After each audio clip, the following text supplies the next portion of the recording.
Republican Congresswoman Nancy Mace has ignited a fierce debate on Capitol Hill after introducing a resolution that would ban transgender women from using female bathrooms at the U.S. Capitol. It comes just weeks before Congresswoman-elect Sarah McBride is set to become the first openly transgender member of Congress. Last night, Mace misgendered McBride when she basically accused her of being, quote, a biological man trying to force himself into women's spaces. And today, Mace doubled down. Effort in response to Congresswoman McBride's coming to Congress? Yes, and absolutely, and then some. I'm not going to stand for a man, if someone with a penis is in the women's locker room, that's not okay. Yesterday, in response, Congresswoman-elect McBride wrote on X, quote, everyday Americans go to work with people who have life journeys different than their own and engage with them respectfully. I hope members of Congress can muster that same kindness.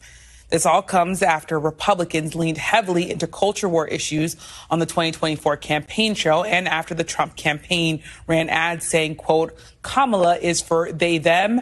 President Trump is for you. Joining me now is Sahil Kapur on Capitol Hill. Thanks so much for being here, Sahil. So Representative-elect Sarah McBride, the first openly transgender person elected to Congress, is calling this a distraction.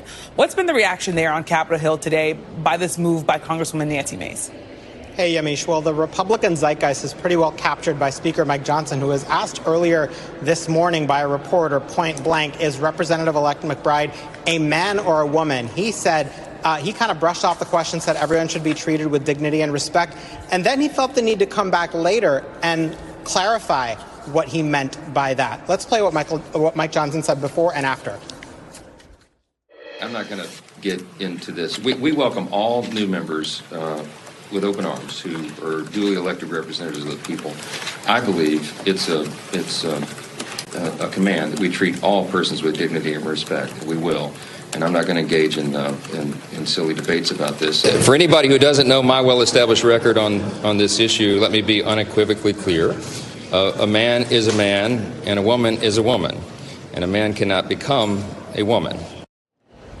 Now, Nancy Mace, for her part, is defending her resolution. She's calling transgender women, quote, men pretending to be women. She's getting some backup here from one-time foe, Congresswoman Marjorie Taylor Greene, who called Representative-elect McBride mentally ill, said women should be able to defend themselves from what she called biological men invading our spaces. These are all direct quotes here from Marjorie Taylor Greene. Democrats also reacted. The top House Democrat, Hakeem Jeffries, called this simply bullying from Republicans. The number 2 House Democrat, Catherine Clark, said they're creating issues that are not important. Senate Majority Leader, the outgoing Senate Majority Leader, Chuck Schumer, called this mean and cruel on the part of Republicans. The Republicans at least, appear to be deterred by any of that. Yeah. A lot going on there, Sahil. And I also want to ask you, during the 2024 campaign, we saw Republicans lean in on the culture war issues, including on this topic specifically when it comes to transgender rights. Should we expect, we think, to see more of these kind of cultural issues come up in legislation in the next Congress? Yes, I think we should expect that. Republicans just captured the trifecta. They have the presidency, the House, and the Senate. They feel very emboldened by this. They ran a lot of anti-transgender ads and messaging in the 2024 election. Clearly, they ended up winning after doing that, and they feel that the country is in this anti-transgender moment, which they can use to their political advantage. So whether it's executive orders, including some that President Biden signed protecting transgender Americans from discrimination, Trump can easily undo those. Could Republicans try to insert some provisions in new legislation as well that cut against transgender rights? It's harder to do in government funding because they would need Democratic support. I think that could be one of the fights we see between the two parties in terms of how far Democrats are willing to let this go.